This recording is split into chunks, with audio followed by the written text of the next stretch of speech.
how do we actually prevent an early death? And when I say that, I'm talking in the sense of people know that your diet, your words of people know your diet kills you if you're not eating right, although they still don't care and they still do it. People know that if you say hurtful words to someone else, it can be detrimental to their health. People also know if you carry trauma or bad energy around you, you know, it could result into you losing or ruining other people's lives. For me, how do we actually prevent an early death? Because it seems like with the escapism, like you said, you know, going to like you would be somebody that could be suffering from, I don't know, cancer and whatnot because of bad eating, but because the Halloween festival's on, you'll go and get drunk or you'll smoke or you'll drink even more. And it's sort of like, again, your excuse for like, oh, but it was Halloween. You know, you get that, oh, it was Christmas. Oh, it's my birthday, I'm allowed to. Yeah, but why are you allowed to do that? Really and The truly. conditioning, isn't it? If you think of how people have been conditioned from a young age, the kind of things that they've consumed through either TV, their peers, music, what have you, you know, is that kind of influence. Like, what have you been conditioned with? Most people have just been conditioned to be so average, so mediocre. And so and it's interesting that word no, I use that in a bit of a different way. um I say people don't know anything unless they do it, and that's what helps me to stick to my integrity. Like, I don't know shit unless I'm doing it. I might be aware of it, and this is the thing, people are aware of information that can change their life. People are aware, but they don't do it. So you know what, you don't know, you only gain the knowledge through application. That's with anything. You know, you only when you apply something will you then come to knowing the knowledge. And so people are aware of things. Most people, they don't care. And you can't make people care. They have to want to care about their own health. You know, they have to want to, they have to see the necessity. Like, yo, if you're so, and it's the same people that are so scared of life, but they're not even living. You're not living, you know, that's not life, you know, to constantly be in battle with your own mind, constantly be intoxicating yourself through either consuming social media, alcohol, smoking, food, sex, drugs. You know, everyone's got their thing, you know. So it's like when you remove that stuff, it's like stop trying to release the tension and release the stress. Once you can handle the stress, you tell yourself you can't handle it. But it's like life is like, you know, like a computer game. You Mm. know, once you complete level one, what happens? You go to level two. So if you can't handle things, the solution at your current level, whatever's happening in your life, if you can't handle, if you say you're stressed, which means your mind, you cannot handle what you've created. Okay, so okay, well, first of all, it starts in the mind. How about, well, you can handle it, even if your life is a mess, you know? My life was a hot mess. Please, I've got the t-shirt of like, I'm the master of making bad decisions, looking for love in the wrong places, escaping through drugs, you know, you name it, weed, cigarettes, cocaine, alcohol, medications, like I was that person, you know, ill, brain tumor, depression, anxiety. I couldn't even leave my house. I had so much anxiety. I had to be escorted. I had to have someone with me because I was so anxious of leaving my home because of something the police done to me. But still, it gave me trauma. Mm. So it's like, you know, I get it. You know, a lot of people, like, pain is something we can all relate to. Every human can relate to pain. We all experience it in certain degrees, but you have to be your own best friend, man. You have to tell yourself that the truth is we don't know how long we're going to live. I might die today. So why am I going to escape my life? And it's the same people that'll be scared of death, like I said, that will be escaping their life instead of living their life. You know, handle your shit. You can. If there's some messy things, the best thing to do is to attack those areas. Complete this level. Manage everything at your level automatically. You go to the next level. That's just life. You handle this level, you go to the next level. This means what? This means handle your finances. You know, sometimes I speak to people and they might be in debt and they work with me to, you know, get their finances in order. First question, obviously, I ask them as well, okay, how much debt and where is it? I don't know. Yeah. What do you mean? So then the first mission for them is to go and find out how much debt they own and to who the creditors, what's their balance, what's the payment date, how much interest. Let's just know. And what that does, even people I've spoken to people who have been $250,000 in debt. But do you know what? That first week when I tell them, just put on the spreadsheet, just every debt, how much, everything, just the fact that they know, they're like, it's such a relief they feel so much better because they have all the information in, they know how much they owe, they know the creditors. I even tell them to put their login information and telephone if they need to call the people, account, like everything in one place. That's their financial spreadsheet that they can go to, they see. And so what happens is then we start attacking the lowest one. What's the lowest? If there's multiple ones, let's attack that. We clear this lowest debt. Then we look at the next one. Okay, let's start attacking that. Put all the others on minimum. Let's attack the lowest one. So what that happens is even if they're clearing the smallest credit card or the smallest debt or the smallest loan or store card, it increases their confidence. Like, oh, this feels good. I just cleared off a whole credit card. Oh, okay, I can do another one. You take control and then you don't need to escape. You're handling your business. Doesn't matter the situation, you're handling it. Same thing with health, look, if you're sick, if you're ill, the best thing to do, okay, what is the actual thing? What's the condition? What can I do to help it? A lot of the time, lifestyle will do it. Will do the trick if you catch it early enough. Lifestyle. Okay, well, again, the basics, and you know me, Jessie, I'm very passionate about this because I find that the humans that I have clients who are business owners, I have clients who are doctors and nurses, and I have to tell them, do you drink enough water? No. You exercising? No. Eating enough grit? No. Okay, doctor, like I feel weird telling, I feel weird, like I'm like, hold on now, like, I get it, but you're what hope is there for normal humans if the doctors are not on point? Do you know what I mean? So then it's getting any person. I have to look at the basics. Are you eating right, sleeping right, drinking enough water, exercising your body, taking time off, like, our devices, spending some time in nature or reading, writing, journaling, whatever it is. Are you spending that time doing that stuff, being a human, basically, to really what the human needs?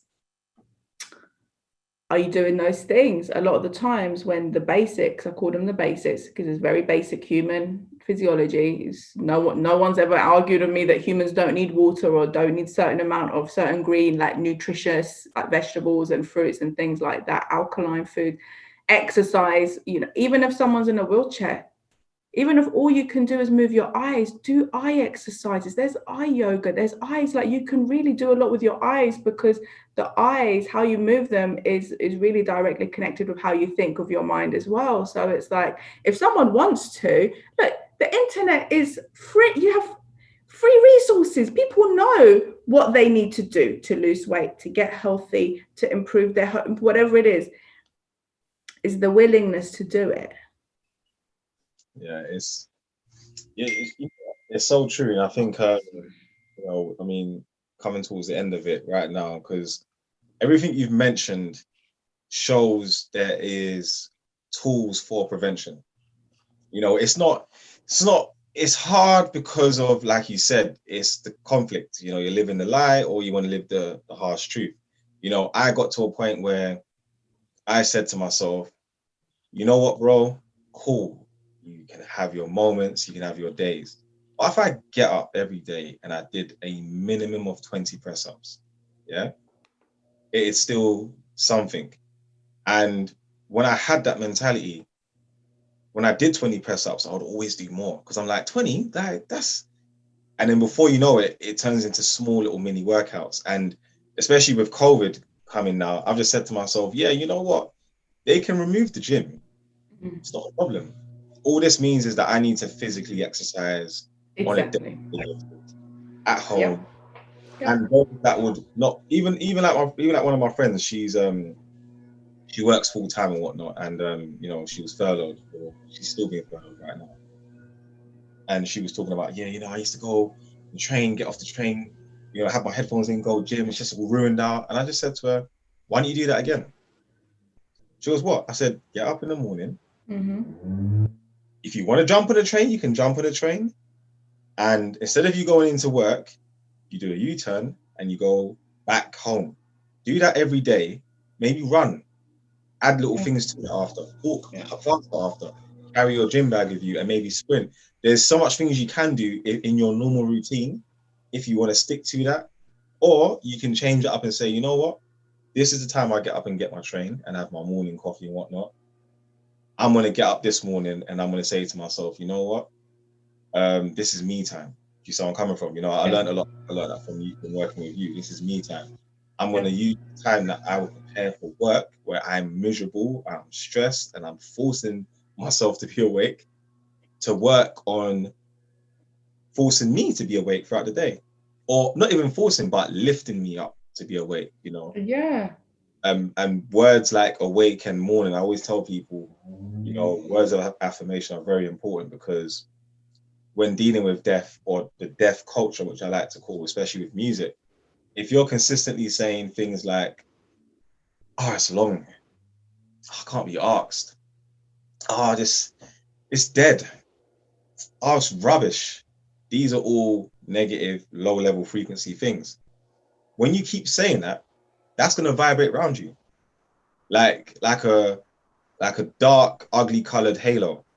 And eventually you would walk yourself into a early death because naturally you're only tuning into that frequency of stuff. Like I used to say to my friend, you know, when we talk, don't phone me and say, oh, it's peak. Don't phone me and say that. Say, you know what, it's good. Oh, And it's okay if there's challenges. And if it's, hey, it's going, you know, it's really challenging. Okay, what's going on, bro? Like, what's, you know what I mean? Let's talk. It's like, oh, it's peak. That means, again, is it really, that's the peak? Listen to the word, that's the peak. Like, so this is the worst of the worst. This is the peak of any problem. Really? Right. Like, what if something bigger happens and you can't handle that? You know, it's like people speak themselves into weakness. Like, all the time, like you mentioned, like, you know what, sometimes I hear people, like if I'm talking to a client, if someone says something along the lines of, and I'm really sorry about the background noise, it's like the landscapers where we live, they've just come today for some reason and they're just, of course they're right outside my window doing stuff, of course they would be. Yeah, it sounds clear on mine, but I can't. Oh, okay, good. Okay, so sometimes people say things like, work is killing me. I'm like, is it killing you? Tell me more about that. It's killing you, is it? What do you mean? How is it killing you? Is it not helping you live? Is it not paying your bills? But like, do you have to be there? Can you not leave? Are they putting a gun to your head? Is it a choice for you to show up there? Or if you don't like it, can you get it? Is it killing you? Tell me how it's killing you. Actually, it's giving you life. It's helping your life. But look at what you're saying. Once you start to not appreciate something, that's the energy you're putting towards it. I always say to people, be very careful. Don't be surprised. However secure, there's no such thing as a secure job. Again, we live in a world of illusions, the matrix, as I call it. Yeah, complete illusion. I need a secure job. Yeah, and that company, if anything happens to it, you're gone. It doesn't matter whether you know what I mean? There's no such thing as a secure job. But there is such thing as feeling secure within yourself, whatever happens. You know, then it doesn't matter if the job is secure, if it doesn't, if you lose it, you're not attached to that. But if you have a job and you're not even giving it like your full potential, like even if you know it's not a forever move, it's a right now move. Maybe it's a job that it's not your career, it's just right now, getting somewhere, it's okay. But just bring your potential to it, bring you at 100% into whatever you do, because what you put in is what you're going to get out. So people that are like, oh, this job is killing me, oh, this job is this, I'm like, how would you feel if you lost a job right now? Oh, no, I mean, would it stop chatting? Can I swear on your thing or no? I swear, feel okay free. Cool. Yeah, it's like, well, stop chatting shit about something if you don't want to, to mess up this area. You better start appreciating what you got before it gets taken away from you.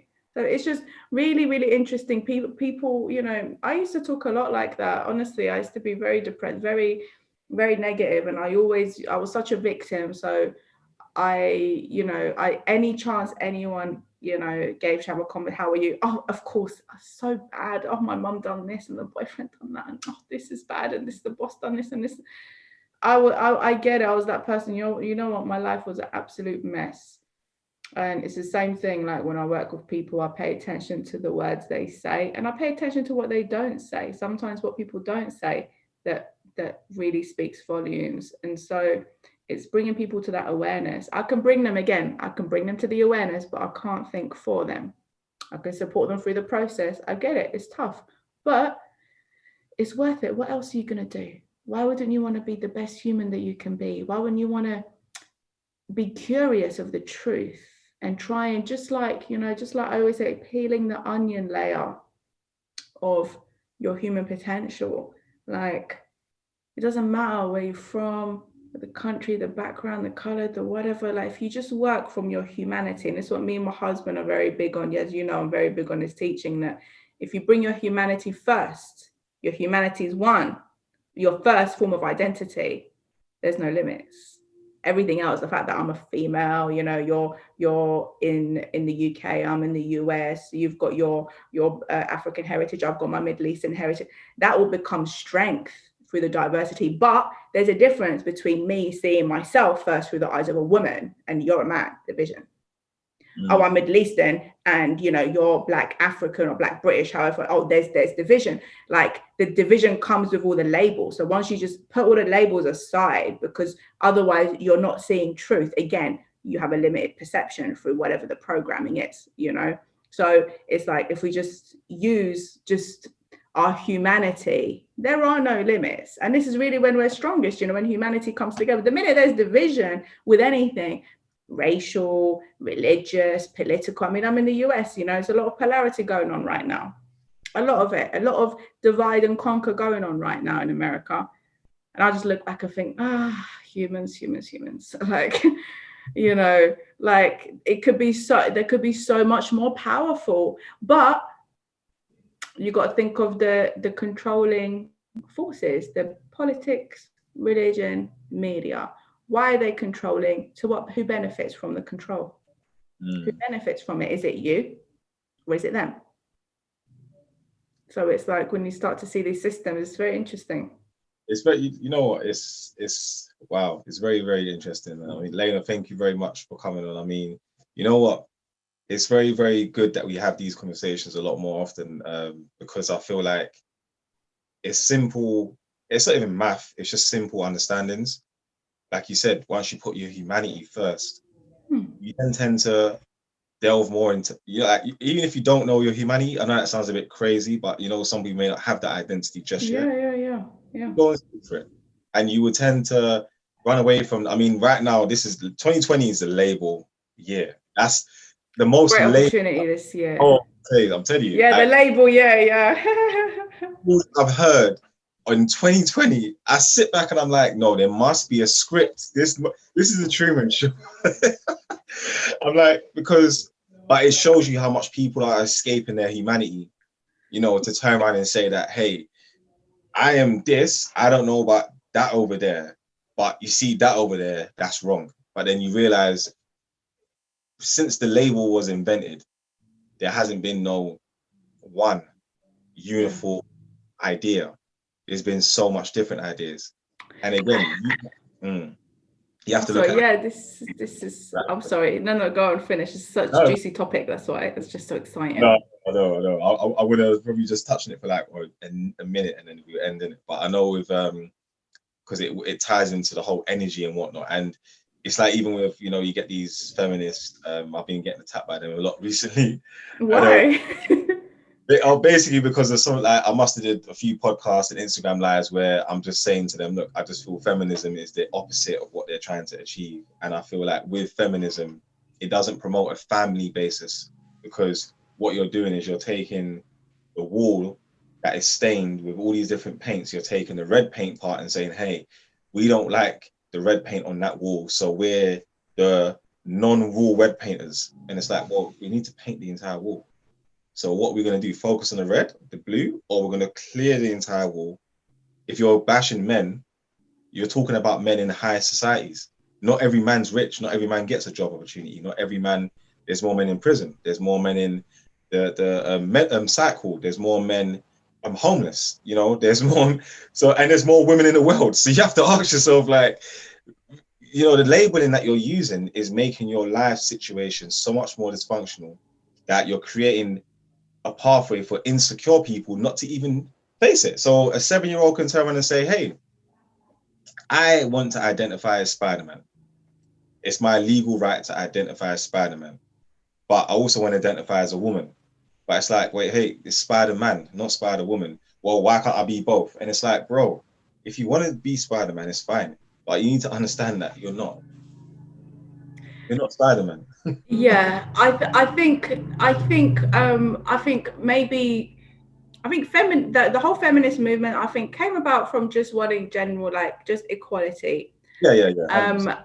But I think, again, it's a label, but there's many different kinds of feminists and many different ideologies around it. And again, sometimes, like, there's certain things that people might look at, like in America and England or something, oh, that the feminists are in uproar, and I'm like, come to the Middle East. Let's take a look. You really want to fight for women's rights? Go to the Middle East. Tell those countries to that there's not even human rights, yet alone women's rights. Okay, so it's like, it's sometimes also you have to see things in perspective. You know, in perspective of, okay, I get that things might not be, I don't know, whatever, equal or whatever you want there. And again, like you said, with like the movies and things like that, it's, I think, like you said, okay, we don't need the there's a Spider-Man, that's the character. We don't need the Spider-Woman. Just create a different character that's a woman. Like, just like, it's not, it doesn't, we don't have to take everything that's man and make it woman. No, because also, you know, there's a lot of men that I speak to sometimes, and I have to speak to them about how to come into their own as a conscious alpha male. You got to. There's got to be alpha in the family, otherwise, look, me and my husband, we're both very strong characters, but I can't be the man and he be the man. First of all, that's not even attractive. You know, I had to learn. I kept attractive when I was masculine, and I was very masculine because I was in a corporate world. I had to, you know, I was always up. I don't know how, but I was always hanging out with like drug dealers and people that end up being murderers and stuff. I don't know. It's just like who I used to hang out with. Okay, like, just I used to find myself in those circles. Where you are, you attract who you are. You know, so that's what I would listen to and watch. So every Tupac song and DMX song became my reality. You know, it was like the people I used to hang out with. Now, not my long-term friends that I'm still friends with, but certain people that have just, they were part of a season in my life. Yeah. And so, you know, you have to, oh my goodness, I've just lost my train of thought. Why did I say that? I think he was probably going into the whole labels. I think it was like labels with the alpha male and the female, right? Yeah. So I used to attract a lot of feminine men, and one of me and my girlfriend, we had this conversation one time. I was like, yeah, she's like, you know, I keep attracting these feminine men. Yeah, me too, because she was the man and the woman in her household. I was the man and woman in my household, like, you know, single person household. We had to pay the bills, we had to take care of ourselves, we had to do it. So we were very masculine. We used to attract very feminine men because it's the yin and the yang, right? No man wants to be with a woman that's a man. Like, you know, it's the energy that has to balance itself. So it's not to like, and also I had very high testosterone. So I had PCOS, which is all my, you know, my hormones and everything messed up. So again, when I learned about how can I naturally, because they just wanted to put me on drugs to control that hormone. I said, no. I just went through the whole hassle of getting off the brain tumor, getting my shit together, no more antidepressants. So I was just getting my life together, you know. So when they wanted to do, I said, no, just come off this medication. I don't want to go on another one, you know. Yeah. So I've done a lot of research, and I found out through food, through actually being more feminine, which is weird. I had to learn, but I used to hate the color pink, you know. I had to learn, like, bring in these colors that are associated with femininity and skirt. I didn't really have dresses and skirts that I used to wear. I used to wear trousers and jeans all the time. So again, I done that. And after 6 months, when I went back to the endocrinologist, they done blood tests. They were really surprised because my testosterone was zoom. The doctor's like, what have you done to get these results? Because not only had I lost weight, they said it's very hard on PCO, it's very hard to lose weight. You've got to take the drug. That's the only way you can. I don't want to do that. So the doctor asked me how. I said, well, I alkalized, I changed my lifestyle, just tried to relax more, meditate, exercise, but also I started to wear more pink, more dresses. I just tried to be more feminine, like trying to learn to be more feminine, because I learned that from a doctor online on YouTube. The doctor's like, wear more feminine things and skirts and stuff. So it worked. The numbers had dropped, and I said to her, this is what I've done. I said, so it's actually true that I can influence my hormones with that? She said, yeah. I said, why don't you tell people that? Do you know what she said to me? What? She said, can you imagine if we start telling people to stop wearing jeans and wear more skirts, be more feminine? Do you know how politically incorrect that is? So instead they just put people on drugs, because then no one wants to get sued. But but through doing this, I've not only helped myself, I've helped many other people to control their hormones, through a change in lifestyle, in a changing thought. It's only through me still being strong, but becoming more comfortable in my femininity, if that makes sense. Yeah, it's your, you know what? It's what you just said there is very golden, because the doctor who's supposed to heal and help is also limited. Oh yeah, of course. They're scared. Fear. See, they're controlled by fear. They might lose a job. They might get sued. They might get a bunch of shit that they don't want to get. Fear. So you would funnel a whole entire fake ideology of someone healing and actually really healing. So medication just deals with the symptoms, doesn't deal with the actual trauma or disease or whatnot. So yeah. I never understood why people took tablets for stress. I knew, obviously, I know it sounds crazy, but I knew, okay, cool, it's something to do with inside the body. But I thought, how can a tablet, if I'm stressed about debt, how can a tablet solve my debt problem and not make me stressed? Because that symptom could just be, okay, the debt, but then tomorrow I could be stressed because I lost my job, and now I've got to take another tablet for that. It doesn't make sense. And obviously we're here now, coming to the end, and I think it's so clear now to me when it comes to death that, we don't actually have to go outside of ourselves in terms of like the way we are as people. We need to go more into our humanity and more into just questioning basic things. Why am I mourning this person? I remember like a lot of. And who benefits from it? Is it me or the person that's gone? That as well, because like you said, no one has come back and said, hey, I've got an apartment up in heaven, 1 bedroom flat, keep praying for me because it's working, no one's come back to say that. You can have an idea in your head in where they want to be, and if that gives you peace, that's cool, as long as it doesn't disrupt your reality and you start following that. That people start taking drugs and start saying, yeah, I can speak to angels and whatnot. Cool, I'm not denying that there's no spiritual elements out there, but it does get to a point where you think to yourself, okay, bro, accept it, yeah. But you know what, I'm sorry, you just reminded me of something. There's a book that they tried to ban about, I think it was called like the mushrooms and Christ or something like that, because there's a whole book in the Bible, I think, that was based on what they're saying now is the island was full of mushrooms, and they had these experiences of God, and they're saying there were mushrooms. So if they would have eaten them or smoked, they would have had that experience because, like, do you know what I mean? So it's actually in the Middle East, there's a lot of places where they're saying actually they had the experiences, but it's through eating these mushrooms, because it's very rich in that area. You would find those kind of like magic, like hallucinogens, basically.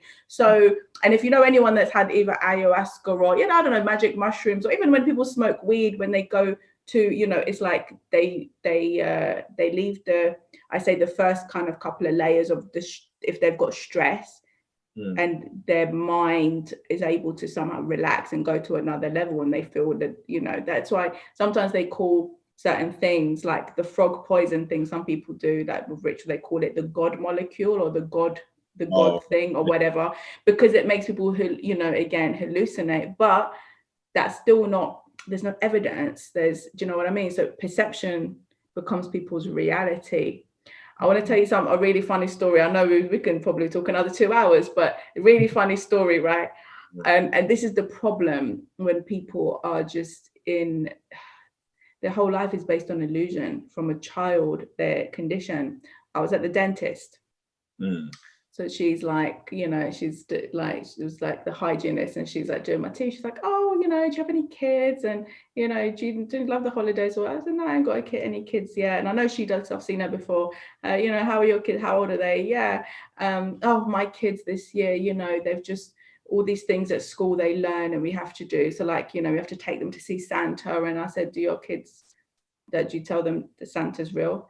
Yeah, they're friends and stuff. And now they've got this magic elf so she was explaining that now is the trend, that this magic elf, they have to buy this expensive elf and they have to put it into, it's a magic elf. The kids can't touch it, but they can write letters and the elf responds to them. And it moves when the kids go to sleep. You move it and pretend like the elf moves itself and all.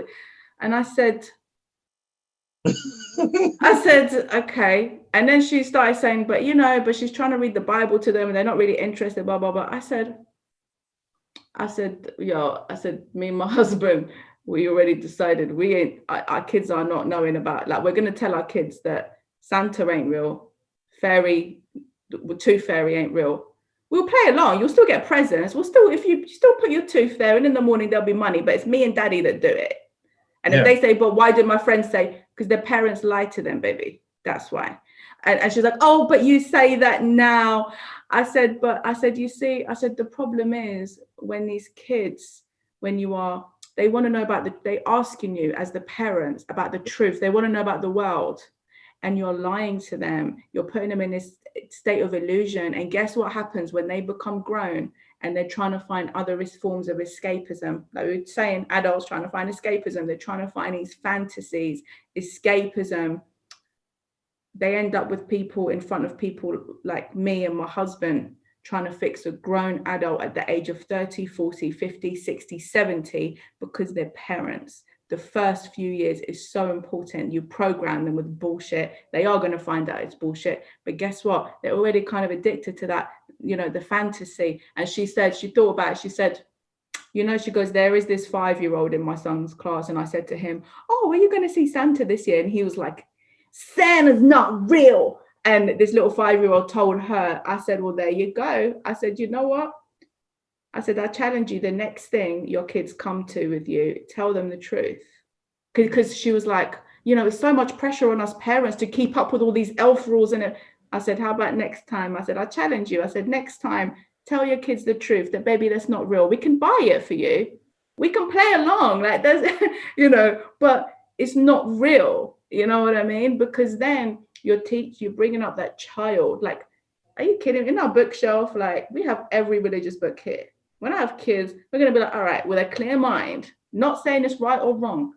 Let's read every single thing. And what I say to everyone is get 2 highlighters. This is a great way to study with no subjective kind of thing. This is right. This is my belief. No. Just go through the different religions, especially if you identify as, get a highlighter that you're going to highlight everything that you find is moral, that you agree with, you think are good, and get a highlighter that represents everything that you think actually is not so good. Maybe it's a little bit immoral. It's actually quite, that you would say is not good at all.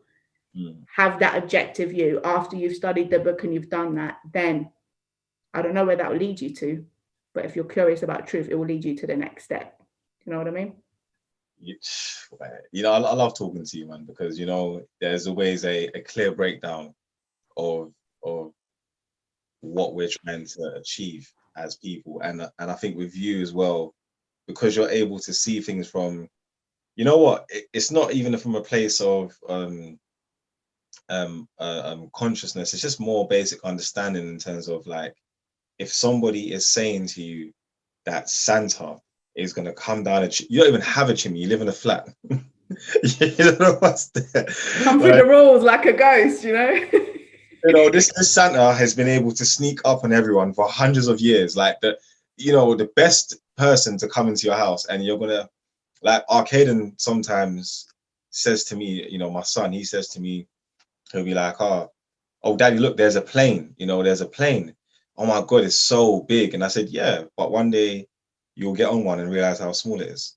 because you'll see a big, because I want him to know that what you're seeing and what you're experiencing now is a now. When you get older, it's not going to be like, oh wow, there's a, you see where I'm coming from? You know, he even knows the names, because I tell him, I said the orange one is EasyJet. You know, that's so cool. Yeah. This is Ryanair, and you know, the blue and yellow one's Ryanair, so that he knows. So when he's going to the airport and he can spot EasyJet and Ryanair, not that, oh my God, we're gonna go on a magical plane and it's gonna take us to, because he might get to a traumatic state in his life, may God forbid it, where he has to hold on to something, or he feels the need to hold on to something with us, me and his mum, and then he turns around and says, I just want to relive that moment when my dad took me on a magical plane. Psychologically, he stays there. Yeah.